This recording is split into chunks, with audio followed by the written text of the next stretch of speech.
جو فروٹس چاٹ ان سب چیزوں میں موسٹلی دہی، کیا دودھ نہیں استعمال ہوتا؟ اللہ تعالیٰ اس کو اپنی طرف سے ایک نعمت کے طور پر انٹروڈیوس کروا رہے ہیں، اور اللہ تعالیٰ کہتے ہیں کہ دیکھو یہ سب چیزیں تمہیں فائدہ دے رہی ہیں کیونکہ یہ اللہ تعالیٰ کی اطاعت کرتی ہیں۔ یہ بھینس، یہ بکریاں، یہ سب اگر دودھ دینا بند کر دینا، اللہ کی اطاعت نہ کریں، تو دیکھو سب مشینری بند ہو جائے گی۔ اب دیکھیں ایک مخلوق کتنے لوگوں کو فائدہ دیتی ہے، اور اس میں میسج کیا ہے کہ کائنات سے سیکھنے کی چیزیں ہیں کہ جب کوئی اطاعت اور فرما برداری کرتا ہے نا، تو صرف یہ نہیں کہ وہ خود کو فائدہ ہوتا ہے بلکہ دوسروں کو بھی فائدہ دیتا ہے، تو ہمیں بھی دوسروں کو فائدہ دینے والا بننا ہے۔ آگے دیکھیں آیت نمبر 23 سے اگلی آیات میں دو قسم کے انسانوں کا تذکرہ ہے، ایک وہ جو ہدایت کی طرف بلاتے ہیں، اور دوسرے وہ جو ان کی بات سن کر جواب نہیں دیتے، یعنی ایک انبیاء کرام کا رول ہے اور دوسرا ان کی قوموں کا قصہ ہے۔ آیت 23 پر اگر غور کریں تو کیا پتا چلا کہ جہاں بھی تبلیغ یا دعوت کا کام ہوگا، اصلاح کا کام ہوگا، تو پہلے اللہ تعالیٰ کی بندگی کی طرف بلانا ہوگا، اللہ کا ڈر پیدا کرنا ہوگا۔ نوح علیہ السلام نے اپنی قوم کو سب سے پہلا میسج کیا دیا؟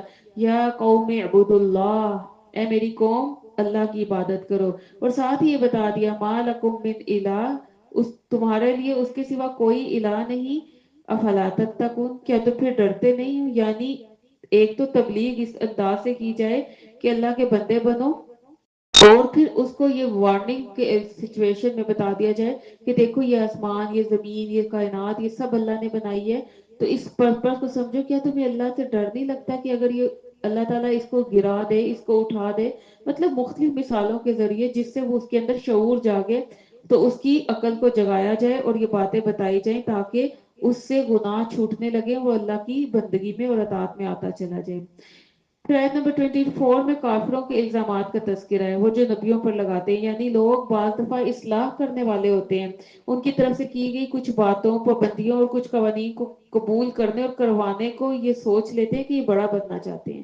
اللہ تعالیٰ نے نبیوں کے ذریعے یہ بات بتا دی کہ یہ بڑا بننے کے لیے نہیں ہے، اصل میں بات یہ ہے کہ وہ یہ چاہتے ہیں کہ انسانیت دکھ درد سے بچ دے۔ بعض اوقات ہم بھی دین کا کام کرنے نکلتے ہیں، لوگوں کو ہم کسی چیز سے روکتے ہیں، مثال کے طور پر مسجد میں گئے اور آپ نے کہہ دیا نہیں آپ ایسے نہ کریں، ایسے آپ نماز ادا کریں، یہ کچھ بھی آپ اس کو، میں زیادہ اس میں فکر میں نہیں جاؤں گی، لیکن آپ نے دیکھا اکثر لوگ اس کے اوپر کتنا برا سا منہ بناتے ہیں اور کہتے ہیں لوگ اپنی وہ دکھانے آ گئی کہ ہمیں سب کچھ پتا ہے، ہاں یہی تو بڑی آ گئی ہے محترمہ۔ تو ہوتا کیا ہے اصل میں، تو وہ درد اور دکھ لے کے انہوں نے بتائی ہے، لیکن بعض اوقات جو ہے سننے والا اس کو اس طرح سے نہیں لیتا۔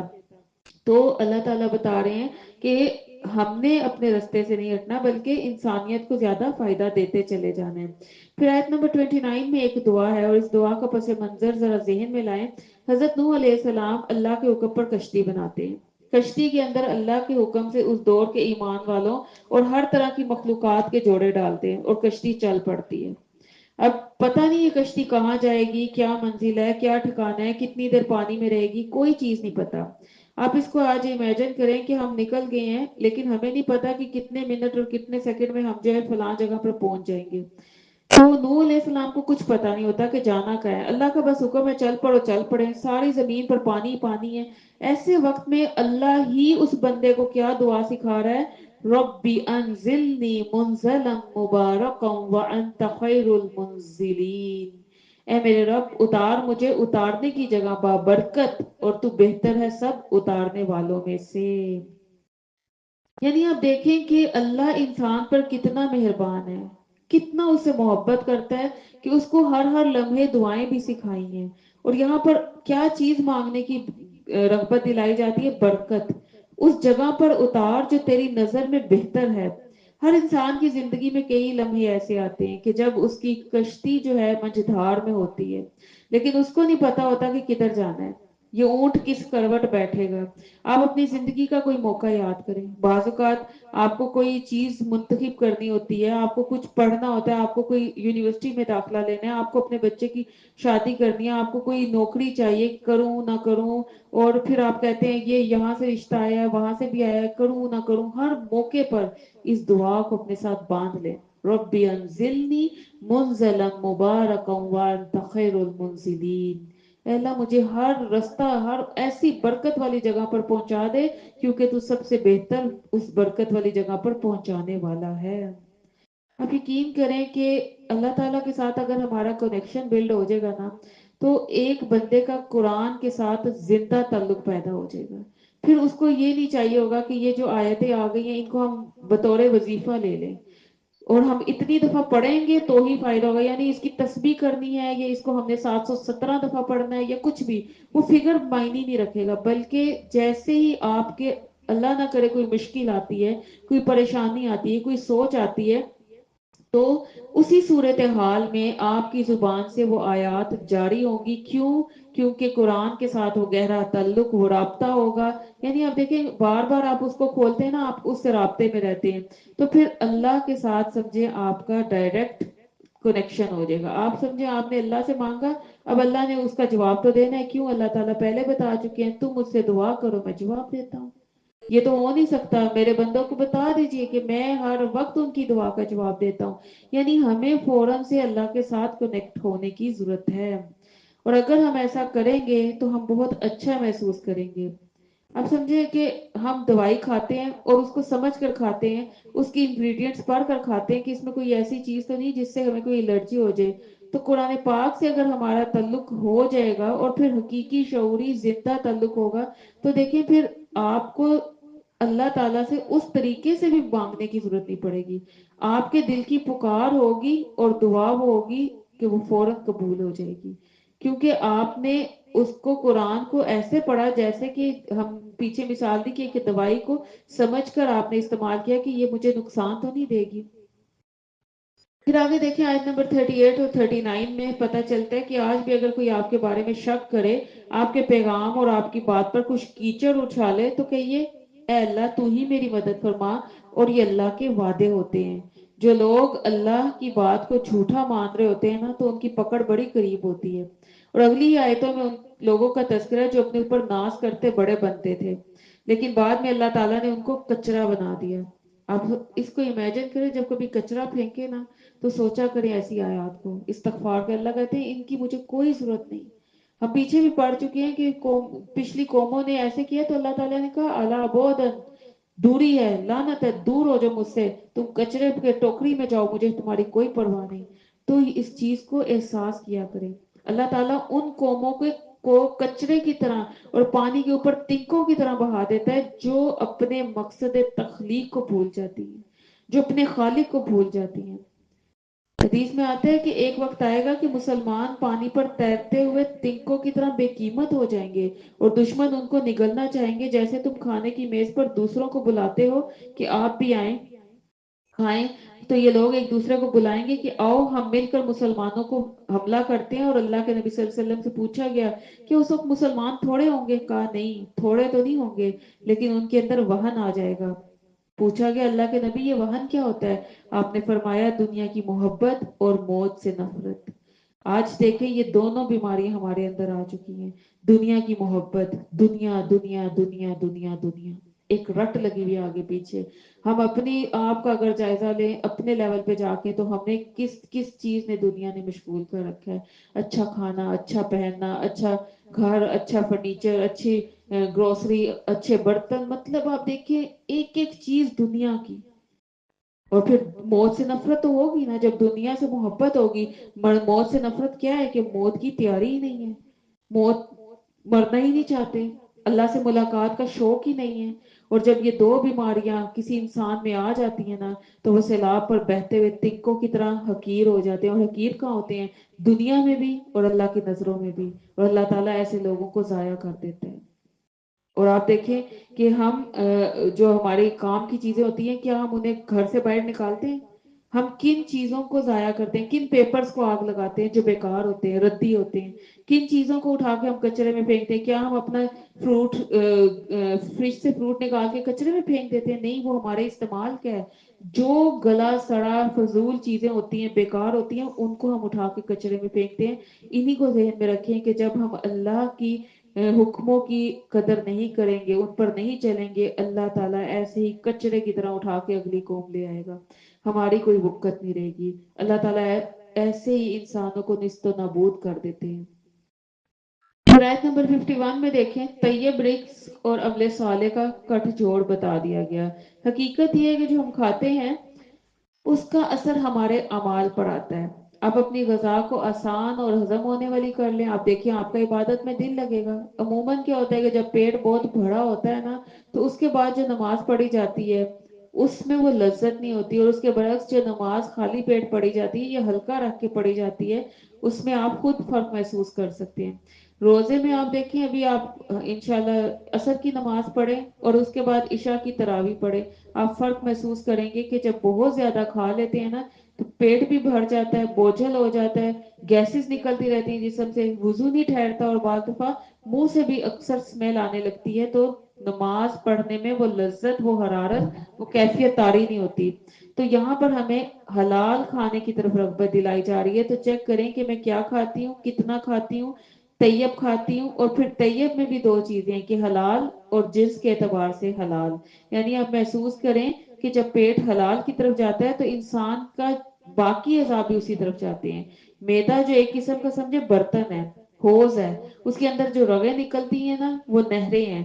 حوض میں جو چیز ہوتی ہے وہی نالیوں میں جا کے گرتی ہے. بالکل اسی طرح پیٹ میں جو چیز ہوتی ہے وہی خون کے اندر, رگوں کے اندر جاتی ہے, اور وہی ہمارے دل کے اندر وہ وسوسے پیدا کرتی ہے یا اچھے خیالات ڈالتی ہے.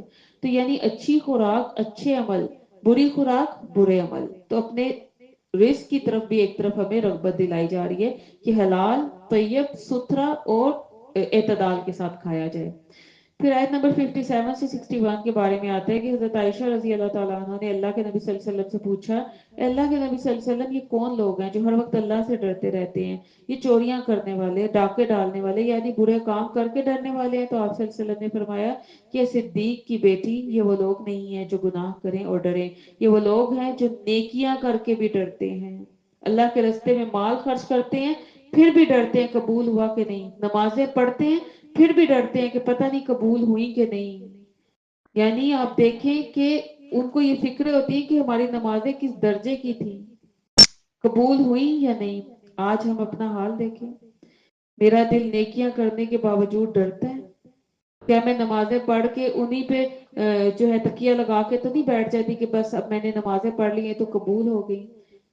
آیت کیا آتی ہے, ان الذین هم من خشیت ربهم مشفقون والذین هم بآیات ربهم یؤمنون اولئک هم بربهم لا یشرکون والذین یؤتون ما اتوا وقلوبهم وجلة انہم الی ربهم راجعون اولئک یسارعون فی الخیرات وہم لہا سابقون. اصل میں یہ سبقت کرنے والے لوگ ہیں جو نیکیوں میں جلدیاں کرتے ہیں, ہر نیکی کو اچک اچک کے لیتے ہیں, نیکی کے آگے یہ نہیں کرتے کہ اکڑ جائیں, آنکھیں دکھانے لگیں, میں نہیں کر سکتی بھئی میرے پاس اتنا کام فضول اور بہت پڑے ہوئے ہیں, اور اگر کوئی اور نیکی کرنے لگے تو پھر اس کو آنکھیں دکھانے لگے.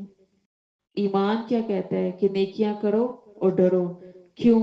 آپ دیکھیں وہ لوگ جو عبادت کرتے ہیں پھر روتے ہیں, پھر اللہ کے راستے میں جہاد کرتے ہیں پھر روتے ہیں, اللہ کے راستے میں کوئی چیز چھوڑ دیتے ہیں پھر روتے ہیں, اس لیے کہ ان کو پتا تھا کہ جس ذات کے نام پر یہ کام کر رہے ہیں اس کی شان ہی اتنی اعلیٰ ہے کہ اس کا حق ادا نہیں ہوا. حق تو یہ ہے کہ حق ادا ہی نہیں ہوا. تو دل کے اندر خشیت رکھیں, یہ انسان کو مزید نیکیاں کرنے کے لیے تیار کرتی ہے, دل نرم رہتا ہے. اور دیکھیں نرم چیز کے اندر اور چیزیں آنے لگتی ہیں, اور اگر سخت ہو تو سخت چیز کے اندر آپ دیکھیں کوئی بھی بچوں کی وہ جو ہاتھوں سے وہ ڈو بنا کے کھیلتے ہیں نا, نرم ہوتی ہے, اس کے اندر آپ دیکھیں جو چیز بھی ڈالتے جائیں وہ خود بخود, آٹے کو دیکھ لیں آپ, اس میں جو چیز بھی ڈالیں گے وہ مکس ہوتا چلا جائے گا کیونکہ وہ نرم ہے. اور اگر وہی سخت ہو جائے اس کے اندر کوئی چیز آئے گی؟ دل کو نرم کریں. دل جب سخت ہوتے ہیں نا تو پھر نیکی کی توفیق چھن جاتی ہے. ایسی آیات پڑھیں, روئیں, اپنے رب سے ایسی نرمی مانگیں, ایسی خشیت مانگے, ایسے جو ہے یسارعون فی الخیرات والی اور سابقون الاولون والی دعائیں مانگے. پھر آیت نمبر 63 میں بہت زیادہ غور طلب آیت ہے, اس میں لفظ غمرہ آیا ہے.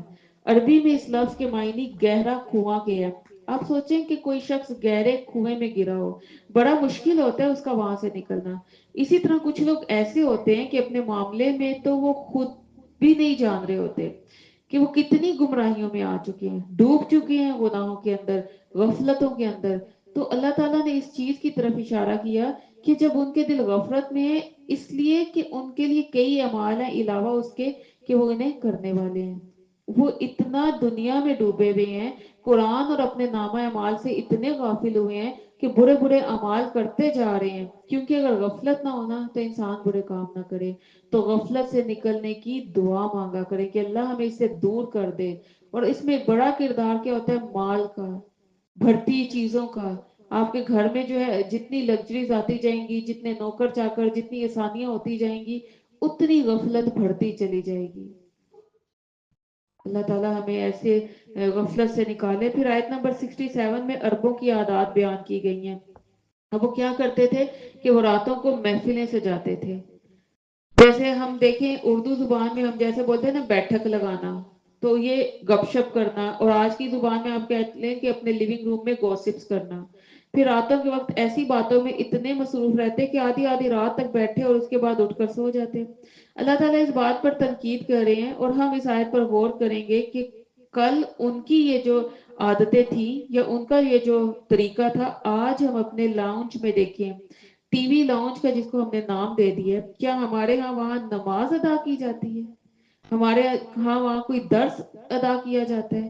اور وہاں کتنے ہی ہم میں سے ایسے لوگ ہیں کہ نماز تو جھٹ پٹ میں پڑھ لیں گے اور فوراً سے آ کے 3 3 4 4 گھنٹے جو ہیں وہ ٹی وی کے سامنے بیٹھیں گے, اور پھر وہاں پر جو ہے ہم کہانیاں بناتے چلے جائیں گے, جس کا آپ اس کو سمجھیں کہ اس میں یہ لفظ ہے نا سامرن, رات کو باتیں کرتے ہوئے تہجرون, بےہودگی کی, بےہودہ حرکتیں.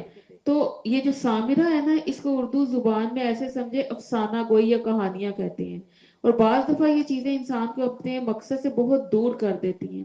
اگر ہم اس کو دیکھیں تو آج ہمارا معمول کیا, ٹی وی کے سامنے ہم یہ سامرہ ہی تو کر رہے ہوتے ہیں, یا تو افسانے یا ڈرامے یا فلمیں یا موویز یہ سب چیزیں دیکھتے ہیں, اس کو بند کرتے ہیں, پھر گوسپس کے نام پر لوگوں کی عزتیں اچھالنا شروع کر دیتے ہیں.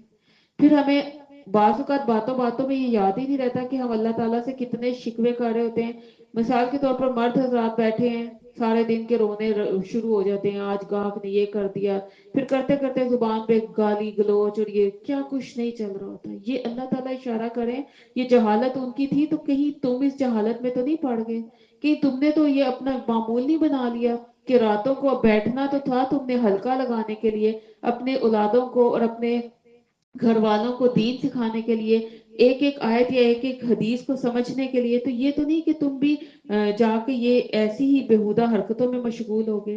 اور اگر پارے کے مضمون کو دیکھیں نا اور اسی موضوع کو ساتھ لے کے چلیں, تو آج انسانیت کے اندر جو زنا کی تباہ کاریاں آئی ہیں نا, بے حیائیاں آئی ہیں نا, اس کی بہت بڑی وجہ یہی ہے. اپنی نگاہوں کی حفاظت کر لیں, دل خود بخود محفوظ ہو جائے گا. اور جتنا بےہودہ محفلوں میں ہمارا آنا جانا ہوگا, اتنا قرآن کی محفلوں سے دور بھاگتے چلے جائیں گے. اور یہ اپنے لیے ایک معیار, ایک کرائٹیریا رکھ لیجئے کہ ہم نے اللہ کے رستے پر چلتے چلے جانا ہے. آیت نمبر 70 میں ہمارے لیے جو سیلف انالیسز ہے وہ یہ ہے کہ اس آیت میں ایک بہت بڑی حقیقت ہے کہ انسانوں کی اکثریت کو حق اچھا نہیں لگتا. ہم اپنے آپ سے سوال کریں, کیا میں بھی حق سن کے بھاگ تو نہیں جاتی؟ کیا سچ سننا مجھے کڑوا تو نہیں لگتا؟ اور جب خاص طور پر حق کی چوٹ جو ہے خواہشوں پر پڑے. اب دیکھیں, ایک تو یہ ہے کہ اللہ تعالیٰ کی بات آئے تب بھی ہمیں حق برا لگے, اور میں کہ یہ تو بھی میں نہیں کر سکتی, ابھی میرے سے یہ مشکل والے کام نہیں ہوں گے. ایک یہ ہے کہ جب دنیا کے راستے میں بھی مجھے کچھ کرنا پڑے, تب بھی مجھے جو حق کی بات پتہ چلے تو میں اپنی خواہش پر ہی ڈٹی رہوں. یعنی اگر آپ کو کہا گیا ہے کہ فلاں کے ساتھ صلح کروا دو, دو لوگ لڑے ہوئے, تو آپ کے میرا کیا کام ہے بھئی, جاؤ تمہارا ماسی کا بیٹا ہے, میرا کیا کام ہے. مطلب آپ کو جہاں پر بھی نیکی کا موقع ملے اور وہاں پر آپ جو ہے اپنی خواہش نفس یا اپنی لگژری یا اپنے کمفرٹ زون سے باہر نہ نکلنا چاہیں. پھر آگے دیکھیں آیت 71 میں اللہ سبحانہ وتعالیٰ فرما رہے ہیں کہ اس قرآن کو سنتے وقت تمہیں کیوں یہ احساس ہوتا ہے کہ یہ ٹھیک نہیں ہے, کیوں نہیں سننا چاہتے, کیوں بوریت محسوس ہوتی ہے, کیوں نیند آتی ہے, کیوں توجہ کہیں اور چلی جاتی ہے؟ اس لیے کہ تم ذکر سے منہ موڑتے ہو, حالانکہ اس میں تمہارا ہی تو ذکر ہے. اللہ تعالیٰ نے اس چیز کو اشارے کی طرح ہمیں بتا دیا کہ بل اتیناہم بذکرہم فہم عن ذکرہم معرضون, ہم تو تمہارے پاس تمہارا ذکر لے کے آئے, تم اپنی بات نہیں سننا چاہتے ہو. آج ایسے لگتا ہے بعض اوقات دیکھیں ہم اپنی ریکارڈنگ بھی دوبارہ نہیں سننا چاہتے. لیکن کیا اللہ تعالیٰ کی کلام، اللہ تعالیٰ نے یہ جو ہمیں کتاب بھیجی، اس میں ہمارے ہر چیز، ہر مسئلہ، ہر چیز کی رہنمائی نہیں کی گئی، پھر بھی ہم اس سے منہ موڑ رہے ہیں۔ پھر آیت نمبر 78 سے پتہ چلتا ہے کہ سوچنے کا کام دماغ سے نہیں دل سے ہوتا ہے، اور آج سائنس نے بھی اس چیز کو تسلیم کر لی ہے۔ تو ہم نے اپنے دلوں پر کام کرنا ہے، دل سوچوں کا محور ہے۔ اس آیت میں کان اور آنکھوں کا بھی ذکر ہے۔ اگر اس پارے کے عنوان کو دیکھیں تو یہی تین چیزیں ہوتی ہیں جو زنا کا رستہ کھول دیتی ہیں، اور انسان غلط سنتا ہے، دل میں غلط خیال آتے ہیں، غلط بولتا ہے، زبان گندی ہوتی ہے، دل گندے خیالات سے بھرتا ہے تو دل گنہگار ہوتا ہے، اور پھر ناشکری کی کیفیت یہاں تک آتی ہے کہ انسان کسی غیر کو دل میں جگہ دے بیٹھتا ہے، اور پھر یہ کانوں کی ناشکری کے غیر محرم کی باتیں مزے لے لے کے سنتے ہیں، راتیں گزر جاتی ہیں اور پتہ ہی نہیں چلتا، اور آنکھیں اگر کسی غیر محرم کے دیدار کو دیکھنے کے لیے تڑپتی ہیں تو یہ آنکھوں کا گناہ ہے۔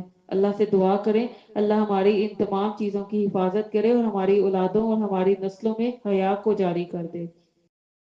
آیت نمبر 93 اور 94 میں اللہ کے نبی صلی اللہ علیہ وسلم کو دعا سکھائی جا رہی ہے کہ اب مشرکوں پر عذاب آنے والا ہے تو آپ پہلے سے دعائیں مانگ لیں، اے اللہ ہمیں ان میں سے نہ کرنا۔ اسی طرح ایک دعا حدیث میں بھی آتی ہے جو اللہ کے نبی صلی اللہ علیہ وسلم نے سکھائی، اے اللہ مجھے اپنے غضب کے ساتھ قتل نہ کرنا، اپنے غصے کے ساتھ ہلاک نہ کرنا، اور عذاب کے آنے سے پہلے مجھے بچا لینا۔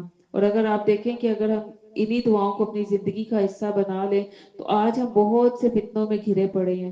آج ہم جس دور میں جی رہے ہیں نا وہ ہے ہی فتنوں کا دور، تو ہمیں ان طریقوں سے، ان دعاؤں سے اس اپنے ارد گرد ایک دائرہ شامل کرنا ہے۔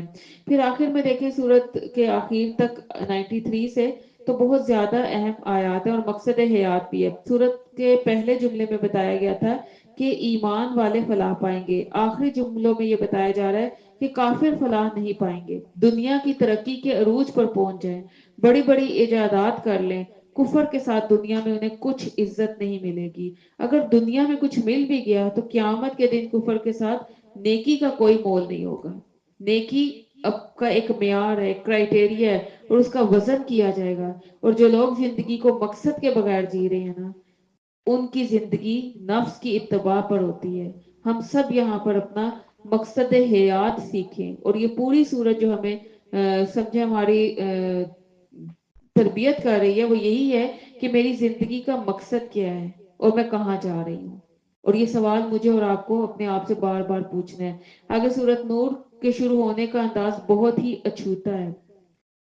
یہاں پر دیکھیں آیت جیسے شروع ہوتی ہے، سورۃ انزلناہا وفرضناہا وانزلنا فیہا آیات بینات لعلکم تذکرون۔ یہ ایک صورت ہے، ہم نے اسے نازل کیا اور فرض کیا ہم نے اسے، اور نازل کی اس میں آیات واضح، لعلکم تذکرون، تاکہ تم نصیحت پکڑو۔ حضرت عمر رضی اللہ تعالیٰ عنہ نے اہل کوفہ کو خط لکھا کہ اپنی عورتوں کو سورت نور پڑھاؤ۔ آج انشاءاللہ ہم اسی کو سمجھتے ہوئے کہ یہ عورتوں کے لیے کتنے اس میں خاص پیغامات ہیں، اللہ تعالیٰ نے کتنے احکامات دیے، ان کو ہم انشاءاللہ بخوشی قبول کرنے کے لیے اس صورت کا آغاز کریں گے، کیونکہ اللہ نے اس میں پہلی ہی لفظ میں فرما دیا وَفَرَضْنَاهَا، ہم نے اسے فرض کیا ہے، یعنی اس کو تمہارے یہ آپشن نہیں رکھی، تم اس پہ آبجیکشن نہیں کر سکتے، تمہیں کوئی چیز اس سے رکاوٹ میں نہیں لا سکتی، تمہید نہیں ہے، براہ راست حکم ہے کہ ان احکامات کو لازمی ماننا ہے۔ اور اسی احکامات کے پیش نظر خاص طور پر یاد دہانی کروائی جا رہی ہے کہ ہم نے اسے اتارا ہے، اور سننے والے ان احکامات کو پھر معمولی نہ سمجھیں، اور اس کی آیات بالکل واضح ہیں، سمجھ میں آنے والی۔ کوئی یہ نہیں کہہ سکتا کہ مجھے سمجھ میں بھی نہیں آ رہی اس لیے میں عمل بھی نہیں کروں گی، لیکن اللہ نے کہا یہ فیہا آیات بینات، واضح آیات ہیں، چھوڑ ہی نہیں سکتے تم ان کو۔ تو ہم یہاں پر شروع کریں گے سورۃ النور کو۔ اب دیکھیں سورت میں کچھ ایسے احکامات آئیں گے جن کو اگر مان لیا جائے نا تو زندگی میں نور آ جائے گا۔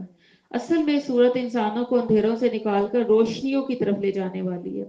معاشرتی زندگی نے بہت سارے ایسے پہلو کھوکھلے کر دیے جو بے حیائی اور گندگی میں ملوث ہو کر معاشرے کے فتنے سے ایک انسان کو نکال کر اللہ کی رہنمائی سے دور لے گئے ہیں۔ پوری صورت کا اگر آپ عنوان لے لینا تو وہ معاشرے کو زنا سے پاک کرنا ہے۔ آغاز کس بات سے ہوتا ہے؟ زنا کرنے والے مرد اور عورت سے، ان کی سزا ہے، پھر ان کا عام لوگوں پر حرام ہونا، پھر اسی طرح حضرت عائشہ رضی اللہ عنہ پر جو تہمت لگی اس کی بات ہے، پھر اس کے بعد اللہ تعالیٰ نے ایمان والوں کو کچھ آداب سکھائے ہیں کہ جب کسی کا سکینڈل ہو جائے تو تم اس کے پیچھے نہ لگو. پھر میڈیا کا کردار فحاشی اور زنا کی ترویج ہے. اور اس کے بعد سورت کے آخر تک کچھ ایسے اقدامات ہیں جن کو سد ذرائع کہا جا سکتا ہے کہ کسی معاشرے میں برائی یا بے حیائی یا فحاشی پھیلانے میں جو چیزیں ہوتی ہیں ان کو کیسے روکا جائے. سورت النور کی دوسری آیت زنا کرنے والی عورت اور زنا کرنے والے مرد کے بارے میں بتایا جا رہا ہے. اور یہ بات نوٹ کرنے والی ہے کہ یہاں عورت کا ذکر پہلے ہے کیونکہ جہاں بھی یہ رستے کھلے ہیں نا وہاں پہل کرنے والی عورت ہوتی ہے. مردوں کے دلوں میں تو کئی عورتوں کا خیال آ سکتا ہے لیکن راہ و رسم بڑھتے تب ہیں جب لڑکیاں اپنے دل کے دروازے کھول دیتی ہیں. ہمیں بار بار اشارے آتے ہیں لیکن کوئی بھی ہمیں زبردستی نہیں کر سکتا. زبردستی مطلب آپ اس کو صرف یوں سمجھ لیں کہ پہلا جو اگر ہم نے اپنے دل کی اپنی نگاہ کی اپنی ذات کی حفاظت کر لی تو کوئی بھی آ کے ہمیں زبردستی نہیں اس غلط کام میں لگا سکتا.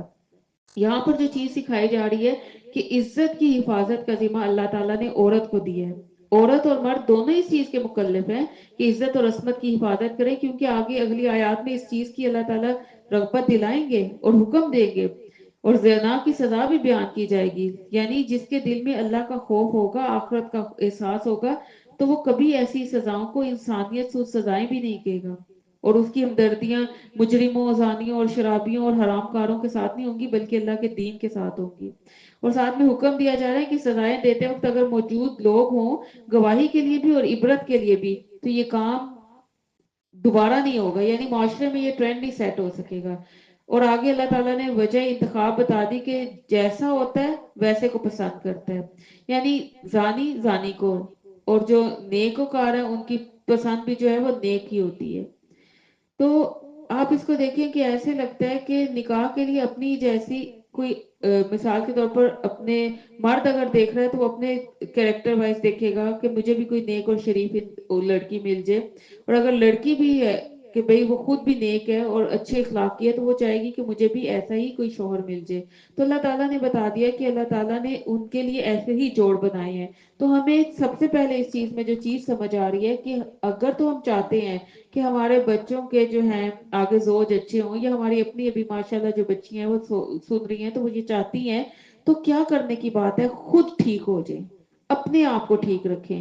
جتنا ہم اپنے آپ کو ٹھیک رکھیں گے اتنا ہی آپ سمجھیں کہ معاشرے میں امن و امان پیدا ہوگا کیونکہ جب آپ ٹھیک ہوں گے آپ کا زوج ٹھیک ہوگا اور آنے والی نسل جو ہے وہ پروان چڑھے گی اس خوبصورت جوڑے کے ساتھ تو وہ انشاءاللہ معاشرے میں ایک اچھا اسپیکٹ چھوڑے گی.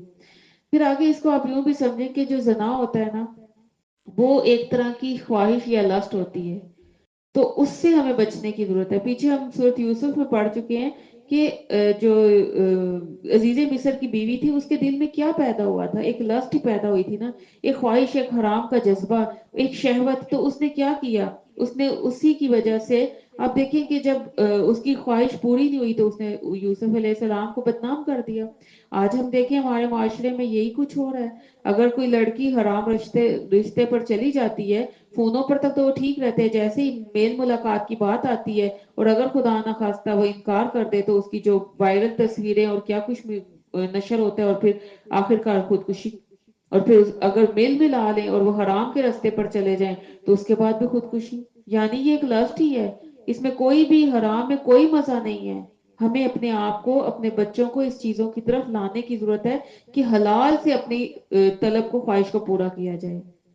اور اس کے لیے ماں باپ بہت بہترین بچپن سے ہی بہترین کردار ادا کر سکتے ہیں کیونکہ انسان کو اللہ تعالیٰ نے بڑا متوازن پیدا کیا اس کے اندر بڑا متوازن رویہ دیا ہے. بچپن میں دیکھیں کہ بچے چھوٹے ہوتے ہیں تو دل میں ایسے گندے خیالات نہیں ہوتے لیکن آج چونکہ میڈیا کا دور ایسا ہے کہ ٹی وی اسکرین نے سب کچھ اوپن کر دیا تو جو ہی بچے تھوڑا سا بھی بڑے ہونے لگتے ہیں ایموشنز ابھرنے لگتے ہیں.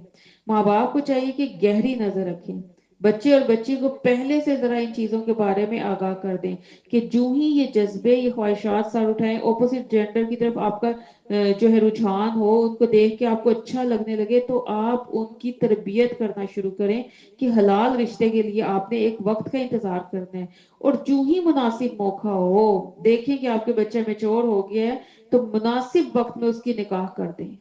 اسی لیے پہلی کتابوں اور حکمت کی باتوں میں جو بات ملتی ہے نا وہ کیا ہے کہ اگر کوئی بالغ ہونے کے بعد زنا کر لیتا ہے تو اس کے ماں یا باپ کو اس پر گناہ ہوگا، کیونکہ انہوں نے اس کو وہ چیز نہیں دی جو اللہ تعالیٰ نے اس کے لیے رکھی تھی۔ اللہ نے عورت کو مرد کے لیے کشش والا بنایا، لیکن اس کو حلال کرنے کا طریقہ بھی بتایا کہ تم اس کو اپنی شہوت کو حلال طریقے سے پورا کرو۔ اور پارے کے شروع میں ایمان والوں کی جو صفات تھی نا، ان میں کیا آتا تھا کہ وہ اپنی شرمگاہوں کی حفاظت کرتے ہیں سوائے اپنی بیویوں اور اپنی جائز جگہوں سے ان چیزوں کو لیتے ہیں۔ تو آپ دیکھیں کہ کون سی چیزیں جو زنا کو تقویت دیتی ہیں۔ سب سے پہلی چیز اگر ہم اس دور میں جا کے دیکھیں تو بچپن سے لے کر جوانی تک سر عام مکس گیدرنگ، مخلوط کلچر۔ آپ بچپن سے بچوں کی سکولنگ دیکھ لیں، پڑھنا پڑھانا، جہاں ان کا انٹریکشن، ان کے ٹیچرز، یہ سب کچھ کھلے عام میل ملاپ، کزنس ماحول، پھر مووی لگی ہوئی ہے، سارے کزنس بیٹھے ہوئے ہیں جی، کھلے عام سب چیزیں دیکھی جا رہی ہیں۔ پھر عورتوں کے ایسے کپڑے پہننا، تنگ کپڑے، بن ٹھن کر نکلنا، اور ہماری آج شادیاں جو ہیں وہ اس کا خوبصورت نمونہ پیش کرتی ہیں۔ پھر اس کے ساتھ ساتھ بہت جو چیز اس میں میٹر کرتی ہے وہ میوزک ہے، کیونکہ اس کے اندر خود ایک ایسا اثر ہوتا ہے کہ آپ دیکھیں کہ آپ کے باڈی پارٹس جو ہیں وہ اس کے ساتھ ساتھ اس کی لے پہ چلنا شروع ہوتے ہیں۔ جیسے قرآن سنتے ہیں نا، اور واقعی جب سنتے ہیں تو آنسو نکلتے ہیں، اور جس کو آتا ہے وہ اس کے ساتھ ساتھ پڑھنا شروع کر دیتا ہے۔ لیکن جب دل گندا ہوتا ہے نا تو پھر معاشرے کا اثر ایسا اندر چل جاتا ہے کہ میوزک کی تھاپ پڑتی ہے تو پاؤں ہلتے ہیں، لوگ رقص کرنے لگتے ہیں، اور پھر زبان پر بھی وہی گندے الفاظ جاری ہونا شروع ہوتے ہیں۔ پھر یہ کیا ہوتا ہے، یہ نفاق کا کیڑا اندر جنم لیتا ہے۔ پھر اسی طرح انسان صرف میوزک پر اکتفا نہیں کرتا، گندی فلمیں دیکھنے لگتا ہے، اور پھر نتیجہ کیا ہوتا ہے کہ وہ پھر اپنی اس خواہش کو اور لسٹ کو پورا کرنے لگتا ہے۔ زنا اتنا چھوٹا ہو گیا ہے کہ ایسے لگتا ہے یہ تو نارمل بات ہے۔ اسلام انسان کے نسب کی حفاظت کرنا چاہتا ہے، ہر پیدا ہونے والے بچے کو پتا ہو کہ میرا باپ کون ہے۔ اتنی سخت قید لگا دی کہ اگر عدت کے اندر پتا چل گیا کہ عورت حمل سے ہے تو دوسری شادی نہیں کر سکتی جب تک بچہ پیدا نہ ہو۔ تو ہمیں ان سب چیزوں کو، اسلام کو جو اللہ تعالیٰ نے خوبصورت ایک دین ہمیں دیا، اور اس کے لیے اللہ نے کہا ہے کہ ادخلوا فی السلم کافہ، پورے کے پورے داخل ہو جو، اس کی جو پابندیاں لگائی گئی ہیں اس کو ہم نے قبول کرنا ہے۔ کیونکہ اگر سر عام ہم نے جو اس معاشرے میں ہم جی رہے ہیں، حرام کاریاں عام ہو رہی ہیں، یہ تمام کلچر اگر بنتا چلا گیا تو اللہ کے نبی صلی اللہ علیہ وسلم کی حدیث کو یاد رکھیں کہ قیامت کے قریب لوگ گدوں کی طرح سڑکوں کے کناروں پر یہ گندے کام کریں گے۔ آج ہم مغربی طرف چلے جائیں تو وہاں پر یہ چیزیں معمول ہیں، وہاں پر میں اب الفاظ ادا نہیں کر سکتی لیکن ہم سب جانتے ہیں کہ کیا کچھ ہو رہا ہے۔ آیت نمبر 3 بھی تھوڑی سی ہماری توجہ چاہتی ہے۔ بعض اوقات ماں باپ جو ہے بڑی عزت اور عصمت سے پالی ہوئی بچیوں کی شادیاں ایسے لوگوں سے کر دیتے ہیں جو خود بھی اپنے نہیں رہے۔ پہلے ماں باپ اپنے لڑکے کو بگاڑ لیتے ہیں، پھر کہتے ہیں جاؤ جی کوئی نیک لڑکی لاؤ جسے ٹھیک کر لیں گے۔ پہلے نکاح تو دیکھیں ہوگا بھی کہ نہیں ہوگا، یعنی اللہ نے کہا الزانیہ زانیہ، زانی زانی کے لیے۔ تو ہمیں اس چیز کو سوچنا ہے، پہلے ہم اپنے بچوں کی تربیت اچھی کریں، ہم انہیں نیک بنائیں۔ بعض اوقات آپ نے یہ کہتے ہوئے سنا ہوگا کماتا نہیں ہے، بیوی آئے گی نا خود ہی ٹھیک ہو جائے گا، شراب پیتا ہے بیوی آئے گی خود ہی ٹھیک کر دے گی۔ کیوں؟ کیسے کر دے گی؟ وہ تو اللہ نے اس کا جوڑ ہی نہیں بنایا، تم کیوں اس کے ساتھ زبردستی اور دھوکہ دہی کر رہے ہو؟ پھر اگلی چند آیتوں میں تہمت کے بارے میں بات ہوئی ہے۔ زنا کی سزا 100 کوڑے ہے، اور زنا کا الزام لگانے والے کی سزا 80 کوڑے ہے، صرف 20 کو فرق رکھا گیا ہے۔ اسلام کیا سکھا رہا ہے کہ جس طرح شرمگاہ کا ناجائز استعمال منع ہے، اسی طرح زبان کا بھی ناجائز استعمال منع ہے۔ اس کا سکینڈل مت لو، زبان کو کنٹرول میں رکھو۔ کوئی کسی کو یہ نہیں کہہ سکتا کہ جب تک سر عام کسی کے زنا کے 4 لوگ نہ دیکھ لیں، کوئی مرد کسی عورت پر اور کوئی عورت کسی مرد پر الزام نہیں لگا سکتی کہ یہ زانی یا زانی ہے۔ یعنی اسے پتہ چلتا ہے کہ اسلام کتنا محتاط طریقہ اپناتا ہے۔ پھر آیت نمبر 6 سے 10 میں اللہ تعالیٰ نے ہر شوہر اور بیوی کے درمیان جو معاملہ بیان کیا، اس سے پتہ چلتا ہے کہ شوہر اور بیوی ایک دوسرے کے اندر اگر ایسی برائی دیکھ لیں تو ان کو اس معاملے میں ایکشن لینے کی ضرورت ہے۔ اس کے لیے پھر قسمیں کھائی جاتی ہیں، پھر لعان ہوتا ہے، یعنی قیامت تک کے لیے وہ جدا ہو جاتے ہیں، اور یہ جدائی ایک قسم ہوتی ہے۔ پھر اگر ہم دیکھیں آیت نمبر 11 سے چند آیتوں میں تو حضرت عائشہ رضی اللہ عنہ پر جو تہمت لگائی گئی تھی اس کا قصہ ہے۔ یہ واقعہ بڑا دل سوز واقعہ ہے۔ غزوہ بنی مستلق سن 6 ہجری میں ہوا۔ اللہ کے نبی صلی اللہ علیہ وسلم کے ساتھ سفر میں آپ صلی اللہ علیہ وسلم کی وہ بیوی جاتی تھی جس کا نام قرا میں نکلتا تھا. تو اس غزوے میں حضرت عائشہ آپ کے ساتھ تھی. حضرت عائشہ کی عمر 12 سال تھی. آپ اس سے اندازہ لگائیں کہ جب نبی صلی اللہ علیہ وسلم کی وفات ہوئی تو یہ 18 سال کی تھی. اب وہ چھوٹی عمر کی تھی, ہلکی پھلکی تھی. انہیں واش روم کے لیے کہیں جانا تھا اور وہ کہیں دور کے چلی گئی اور قافلے کے روانگی کا وقت آ گیا. اس وقت عورتوں کو جو ہے وہ پالکیوں میں بٹھا کر کندھوں پر اٹھایا جاتا تھا, جیسے آج سمجھے ڈولیوں میں اٹھایا جاتا ہے. تو جس پالکی میں ان کو بیٹھنا تھا اس کو صحابہ نے اٹھا لیا, یہ سوچ کر کہ حضرت عائشہ اندر ہی ہوں گی, کیونکہ وہ ان کا ویٹ ہی بہت کم تھا اور قافلہ جو ہے وہ وہاں سے چلا گیا. جب سب چلے گئے حضرت عائشہ واپس آئیں تو دیکھا قافلہ ہی نہیں ہے. صحرا میں ایک عورت ہے اور کتنی عقل مند ہے کہ وہیں بیٹھ گئی. اگر ڈھونڈتے ہوئے واپس آئیں گے تو میں اسی جگہ پر انہیں مل جاؤں گی. کہتی ہیں کہ میں وہاں چادر تان کر لیٹ گئی.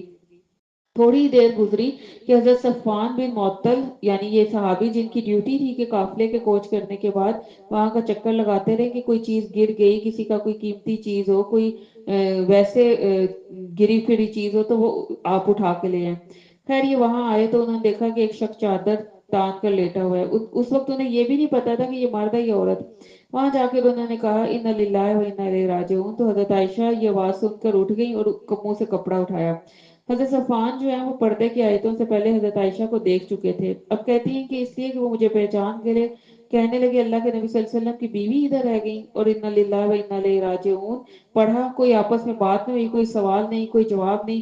آپ گئے, اپنا اونٹ لائے. حضرت عائشہ وہاں تھی, وہاں ان کو بٹھایا. حضرت عائشہ کہتی ہیں میں اس اونٹ پر سوار ہو گئی. حضرت صفوان نے اونٹ کی نکیل پکڑی اور آگے چلتے رہے. 3-4 گھنٹے کا سفر طے کیا. اس قافلے پر پہنچ کے جب حضرت عائشہ آ رہی تھی تو عبداللہ بن ابی نے یہ منظر دیکھ لیا. اس نے اس بات کو اتنا بڑا بنا کے دکھایا کہ نعوذ باللہ نعوذ باللہ, کہ اللہ کے نبی کی بیوی کہیں رات بسر کر کے آئی ہیں اور جان بوجھ کر پیچھے رہ گئی تھی. اور حضرت صفوان پر بھی تہمت لگا دی. حضرت عائشہ کو تو کچھ پتہ ہی نہیں تھا, بھولی بھالی تھی, معصوم تھی, بچی تھی, عمر ہی کتنی تھی. کہتی ہے میں گھر آئی, اللہ کا حکم ایسا ہوا کہ تھکن اتنی تھی کہ میں بیمار ہو گئی اور بخار میں مبتلا ہو گئی. کہتی مجھے کچھ معلوم نہیں تھا کہ مدینے کی گلیوں میں میرے بارے میں کیا باتیں ہو رہی ہیں. کہتی ہے ایک چیز جو میں محسوس کرتی تھی کہ پہلے جب بیمار ہوتی تو اللہ کے نبی صلی اللہ علیہ وسلم میری طرف زیادہ رجوع کرتے, بار بار آتے, لیکن اس بار بہت کم تھا. میں نے اتنا محسوس نہیں کیا کیونکہ بعض اوقات بیماری کی حالت میں مجھے اس چیز کا محسوس ہی نہیں ہوا. کہتی ہیں کہ میں عورتوں کے ساتھ ایک واش روم کے لیے گئی تو ام مستہ کے ساتھ وہ بزرگ صحابیاں تھی. کہتی ہیں ان کے پاؤں کو کسی چادر یا اپنی چادر میں آ کر ٹھوکر لگی تو انہوں نے کہا اے مستہ بیڑا غرق ہو. یہ ان کا اپنا ہی بیٹا تھا, اس کو بد دعا دی. کہتی ہیں میں نے ان سے یہ بات سن کر کہا آپ نے اپنے بیٹے کو بد دعا کیوں دے دی, وہ تو بدری صحابی ہیں یعنی بدر میں شریک ہوئے. کہنے لگی تجھے کچھ نہیں پتا. میں نے کہا نہیں مجھے نہیں پتا. تو انہوں نے مجھے پوری کہانی سنائی. کہتی ہیں پھر تو بہت سارے سوالوں کے جواب مل گئے. اب پتا چلا کہ اللہ کے نبی صلی اللہ علیہ وسلم کے دل میں بھی بیزاری آ گئی اور باتیں سنتے سنتے آپ صلی اللہ علیہ وسلم کو بھی ایسا لگا. کہتی ہیں گھر آئی اور شدت سے بخار ہو گیا. میں نے اللہ کے نبی صلی اللہ علیہ وسلم سے کہا کہ اگر آپ اجازت دیں تو کچھ دن اپنے میکے چلی جاؤں. کہتی ہیں خلاف توقع اللہ کے نبی صلی اللہ علیہ وسلم نے مجھے اجازت دے دی. اس سے پہلے ایسا کبھی نہیں ہوا تھا. اتنی محبت فرماتے تھے کہ میکے میں بھی زیادہ دیر رہنے نہیں دیتے تھے. کہتی ہیں اس پر تو میرا دل اور ہی پسیج گیا. کہتی ہیں جب ماں باپ کے گھر گئی تو ان کے چہرے پر پریشانی, رو رہے ہیں, آنکھیں سوجی ہوئی ہیں, قرآن پڑھ رہے ہیں, منہ سے کچھ نہیں بولے. یہ وہاں رہنے لگی. کہتی ہیں کہ بس میں نے یہی کہا کہ اگر میں سچی بولوں گی تو آپ مانیں گے نہیں, اور اگر میں جھوٹ بولوں گی تو آپ مان جائیں گے. تو میں وہی کہوں گی جو یوسف کے باپ نے کہا تھا, صبر جمیل, اللہ ہی میرا مددگار ہے, اللہ المستعان. ان باتوں میں جو کچھ تم کہتے ہو میرے لیے بڑے غم کے دن ہیں. اللہ کے نبی صلی اللہ علیہ وسلم آتے, میری تیمارداری کرتے, تھوڑی دیر بیٹھتے اور چلے جاتے. کہتی ہیں ایک دن اللہ کے نبی صلی اللہ علیہ وسلم نے کہہ ہی دیا ہے عائشہ اگر تجھ سے کوئی غلطی ہوئی ہے تو معافی مانگ لے, اللہ معاف کر دے گا. کہتی ہیں اس بات پر تو صبر کے سارے ہی بندھن ٹوٹ گئے. پھر انہوں نے وہی بات کی کہ اگر میں سچ بولوں گی تو آپ مانیں گے نہیں, جھوٹ بولوں گی تو یہ صحیح نہیں. اور لوگوں کی باتیں سن سن کر آپ صلی اللہ علیہ وسلم کے دل میں بھی خیال آ ہی گیا.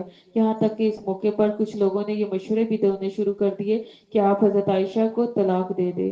کیا ہوا, آپ کو اور بیویاں مل جائیں گی. پھر اس کے بعد ایک غم کی رات چھٹی اور اللہ کے نبی صلی اللہ علیہ وسلم حضرت عائشہ کے پاس ہی تھے. حضرت ابوبکر صدیق کے گھر میں ہی تھے کہ آپ صلی اللہ علیہ وسلم کے اوپر وحی کی کیفیت طاری ہوئی. ایک پورا مہینہ جتنی درد, اتنی تکلیف اور اضطراب میں گزرا. اللہ کے نبی اگر غیب جانتے ہوتے تو کبھی اس تکلیف, اس اضطراب میں مت رہتے.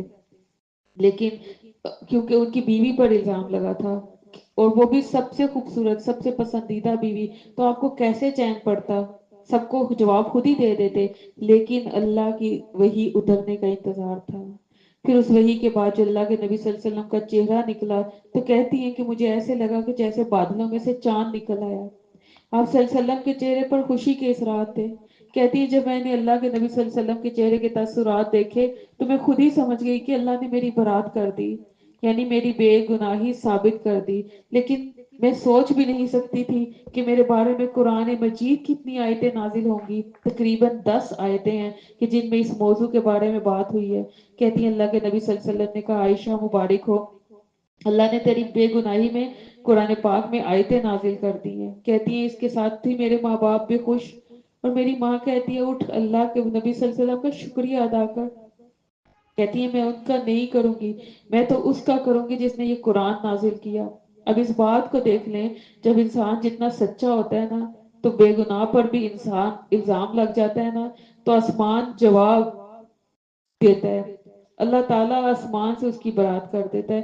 بس شرط کیا ہے کہ رویہ یہ ہو صبر جمیل اور رضیت باللہ، میں اللہ تجھ پر راضی ہوں۔ آیت نمبر 11 میں اللہ تعالیٰ فرما رہے کہ حضرت عائشہ پر جو بیتان لگا تھا نا یہ مسلمانوں ہی کی کارستانی تھی، کیونکہ باہر والوں سے زیادہ اندر والے نقصان دیتے ہیں۔ گھر کا بھیدی جو ہوتا ہے نا وہ زیادہ تکلیف دیتا ہے۔ یہ باتیں مسلمانوں نے ہی پھیلائی۔ اللہ تعالیٰ فرما رہے ہیں اس واقعے کو برا نہ سمجھو بلکہ تمہارے حق میں اچھا ہے۔ اللہ تعالیٰ کے فیصلوں پر راضی ہونا، اللہ کے فیصلوں پر جب راضی ہوگے تو یقیناً تمہارے لیے جنتیں ہوں گی۔ حضرت عائشہ پر جو وہ الزام لگا وہ کسی عورت پر لگے تو اس کے لیے سب سے زیادہ تکلیف کا سبب ہوتا ہے، کیونکہ عورت کے پاس ایک عزت ہی تو ہوتی ہے، نبی صلی اللہ علیہ وسلم کی بیوی، اور اللہ کہہ رہے ہیں یہ اچھا ہے کیونکہ وہ شر میں سے خیر کو نکالتا ہے۔ اگر یہ الزام نہ لگتا تو کیا قیامت تک ہم حضرت عائشہ رضی اللہ عنہ کے بارے میں یہ آیتیں پڑھتے؟ اور اس آیت میں اللہ تعالیٰ ہمیں کتنا پیارا اصول سکھا رہا ہے کہ بدگمانی چھوڑ دو، اور جب کسی کی برائی سوچیں تو پہلے اپنے اوپر لائیں کہ کیا میں برے کام کر سکتا ہوں، تو بدگمانیاں ساری خرابیوں کو جنم دیتی ہیں۔ آیت نمبر 15 میں ہمارے لیے جو سبق ہے، کیا میں ہر سنی سنائی بات کو آگے تو نہیں بڑھا دیتی؟ کیا میں بغیر سوچے سمجھے ہی تو نہیں بولنا شروع کر دیتی؟ اللہ کے نبی صلی اللہ علیہ وسلم کی ایک حدیث کا مفہوم ہے کہ کسی انسان کے جھوٹا ہونے کے لیے کافی ہے کہ وہ ہر سنی سنائی بات کو آگے بیان کر دے۔ تو ہمیں چیک کرنا ہے کہ کیا میرا یہ معمول تو نہیں کہ میں بھی ایسے ہی ادھر کی ادھر لگاتی چلی جاؤں، جیسے کہ ماچس کی تیلیوں کو آگ لگائی جاتی ہے۔ زندگی کا ایک اصول بنائیں کہ مجھے کسی کے خلاف نہیں بولنا، دوستوں میں، ساتھیوں میں، محفلوں میں، شادیوں میں دوسروں کے خلاف بولنے کی بات آئے تو ایک ہی بات زبان پہ لائے، میں اس معاملے پہ نہیں بولوں گی۔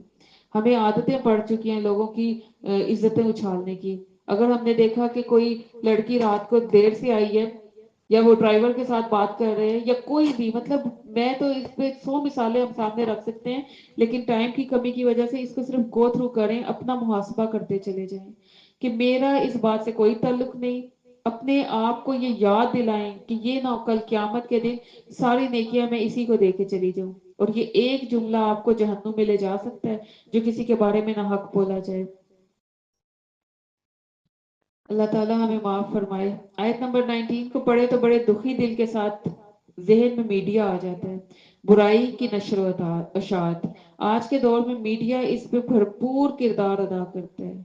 اس معاملے میں کچھ لوگوں کا ہدف یہ ہے کہ ایمان والوں کے اندر فحاشی پھیلے، ان کے اپنے کلچر میں تو پھیلی ہوئی ہے وہ تو پھیلائیں گے، لیکن شعور کے ساتھ ایمان والوں کے اندر فحاشی پھیلایا جائے، ارادے کے ساتھ مسلمانوں کی نسلوں کو ایسی چیزوں میں ملوث کیا جائے کہ ہاتھوں کے اندر وہ تمام ایسی گیجٹس، ایسی اسکرین ایک بٹن کے ساتھ جو چاہے دیکھ لیں۔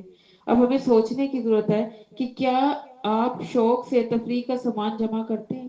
اللہ نے آپ کو پیسے دیے جو مرضی لا کر رکھ لے، لیکن سوچیں کیا ہمارے بچے اس تفریح کے نام پر کیا کچھ کر رہے ہیں؟ آنکھیں، ان کے دل، ان کی زبانیں، یہ سب چیزیں پاک ہیں، حلال ہیں، یا ان کی آنکھیں گندی ہو رہی ہیں ایسی سکرینز کو دیکھ کے؟ ان کے دل جو ہیں وہ میلے ہو رہے ہیں، ان میں ایمان کی رغبت ختم ہوتی جا رہی ہے۔ تو ان آیات کو شعور کے ساتھ پڑھیں اور اپنے گھر کی سکرینز کو دیکھیں کہ ان پر زیادہ وقت پہ کیا چلتا ہے، کیا قرآن کی آیات پڑھائی جاتی ہیں، کیا کوئی سبق آموز چیزیں دکھائی جاتی ہیں؟ چلے میں یہ نہیں کہتی کہ جو بچے بڑے ہو چکے ہیں وہاں پر ہم لوگ خود بھی بہت بے بس ہیں. اب ان کے ہاتھوں میں پوری دنیا ہے، وہ کیا دیکھتے ہیں ہم ان کے ساتھ ہر لمحہ بندھے ہوئے نہیں ہیں. لیکن اللہ نے ہمیں ایک موقع یا ایک خوبصورت تحفہ تو دیا نا دعا کا. ہم ایک ان کی اصلاح نرمی سے کرتے چلے جائیں، ان کو حلال حرام بتاتے چلے جائیں، اور اپنے بچوں کے لیے کثرت سے اب دعائیں کریں. ہمارے پاس اب سب سے بہترین جو ٹول رہ گیا نا وہ یہی ہے کہ اللہ ہماری نسلوں کو بچا لے. یہ بے حیائی کا دور ہے.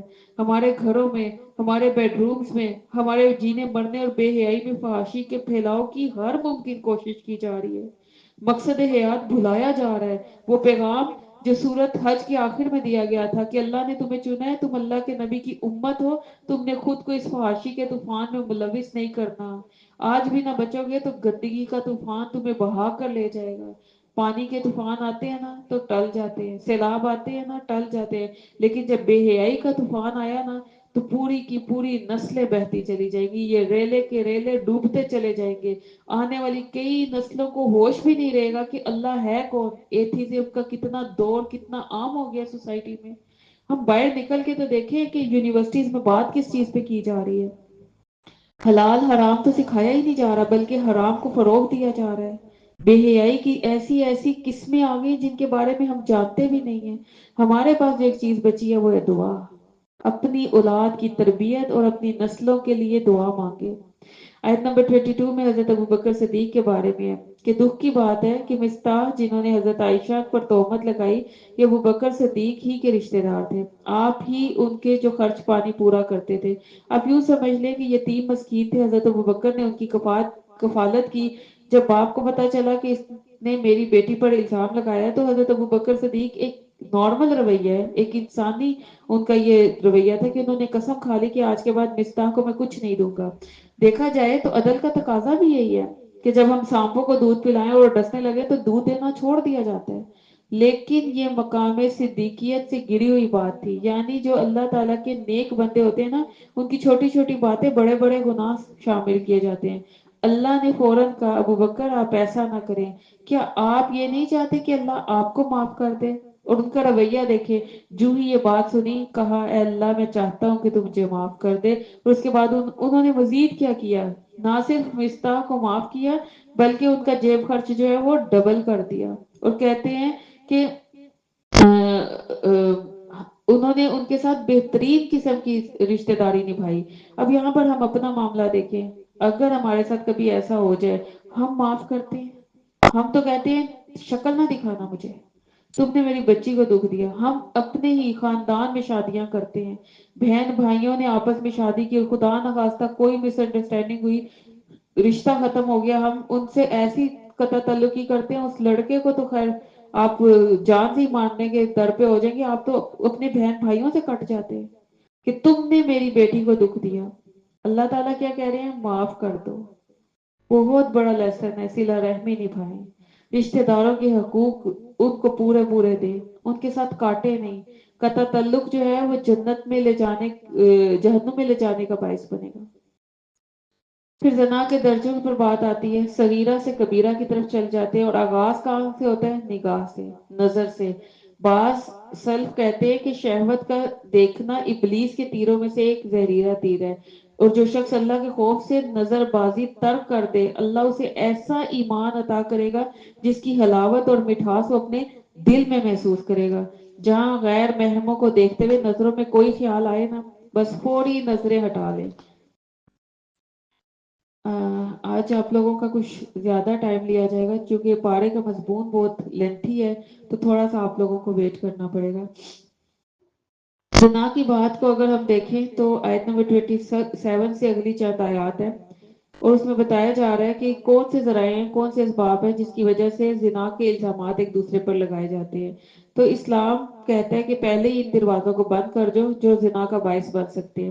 ان میں پہلا ادب ہی 27 میں بیان کیا گیا کہ بلا اجازت کسی کے گھر نہ آیا جائے. یعنی عموماً بغیر اجازت جو آپس میں ایک دوسرے کے گھر آنا بے حیائی اور بدکاری کا باعث بن جاتا ہے. یعنی آپ دیکھیں بعض اوقات کسی نے دوپٹہ لیا ہے کسی نے نہیں لیا اور پھر ایسے ہی آپ اس کے جو ہے اس میں مشغول ہوئے اور پھر نظروں نظروں سے کہاں بات چلی جاتی ہے. تو یہ اللہ تعالیٰ کی طرف سے پہلا حکم ہے.